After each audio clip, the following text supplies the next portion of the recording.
So generally speaking, the backhand doesn't have as much topspin as the forehand, but if you follow the tips that we're going to give you on this video, you're going to make sure that your backhand gets the full potential on it, and you can move it from a weakness to a possible strength of your game.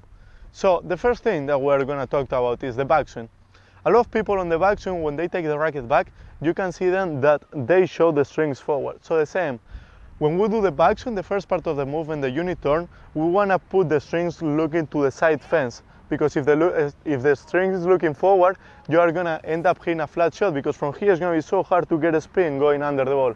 So make sure when you do the unit turn your body, but put the racket looking to the side fence. So if you're going to hit with this part of the strings, make sure after the unit turn, put the face of the racket looking to the side fence. The second very important thing on the backswing is doing the backswing, the unit turn, with the head of the racket up. So how do you want to do it? Some players, they take the racket, the arms a little bit higher, some ones they take it a little bit lower, but what they have in common is that they open with the head of the racket under the wrist. So how can you check that? When you do the unit turn, you need to make sure that this part of the racket is always over your left wrist. So on the backswing part, you're going to make sure that the head of the racket is up here. So this way is going to allow you to do this small C with your wrist and dropping the head of the racket under the ball and be able to get more spin. If you open with the head of the racket down right away, you're not going to have momentum with the ball, and it's going to be much harder to get topspin.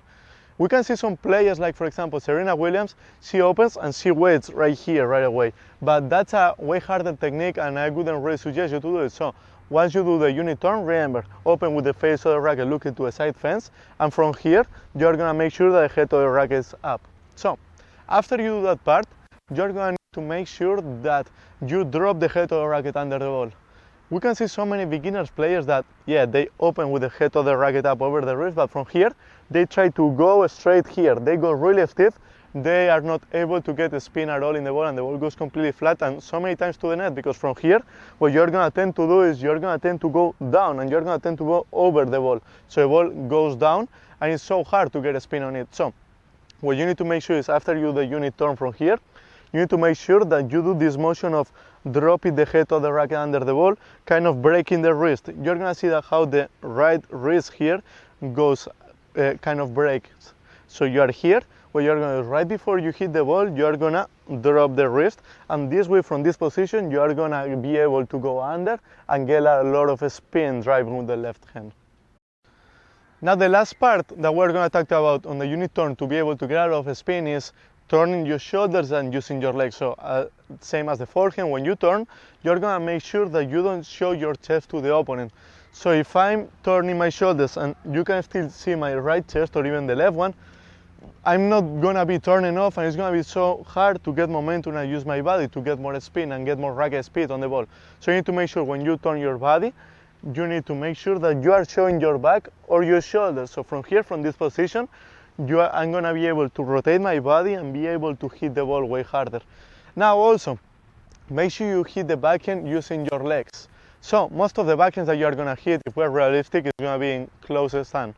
There is a chance that you might be hitting some backhands in open stance, but it's going to be way harder, and it's going to be just on really defensive situations. So most backhands is going to be in close stand. Make sure you bend your legs, and from here, once you are hitting the ball, make sure you start getting up with the ball. So as soon as you hit it, drop the head of the racket like we talked about, and from here, accelerate the ball going up and using your legs. Now another very important thing with the backhand is don't open up your body. That's one of the biggest mistakes that I see in most beginners.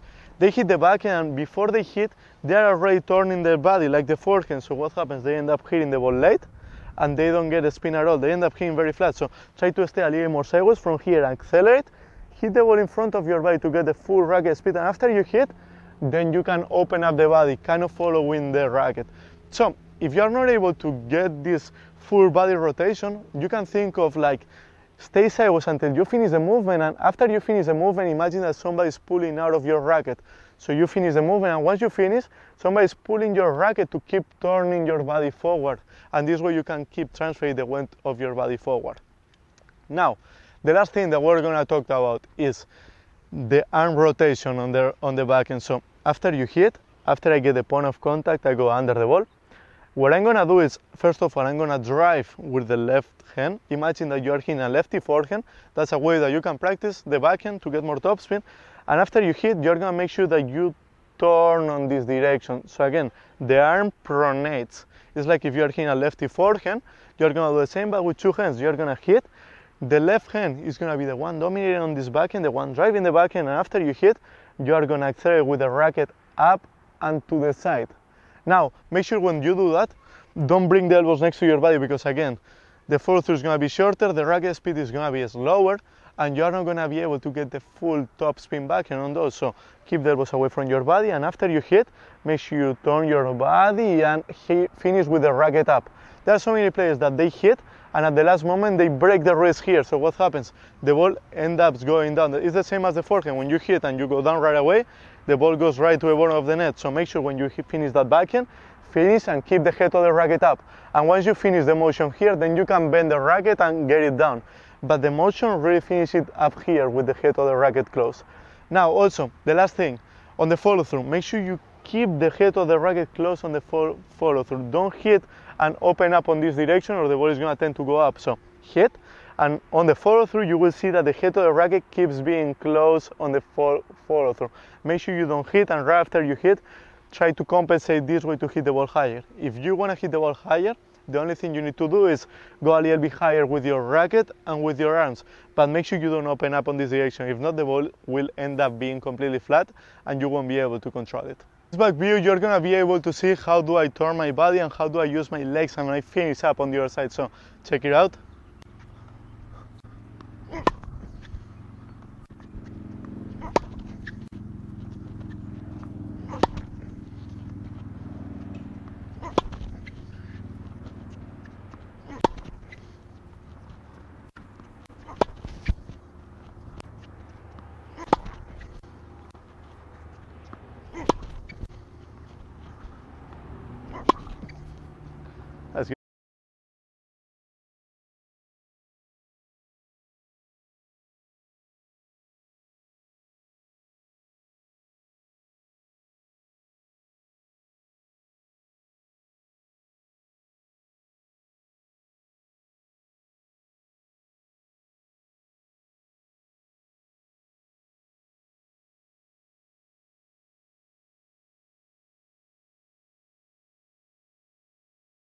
Alright guys, we really appreciate your help, likes and subscription to our YouTube channel.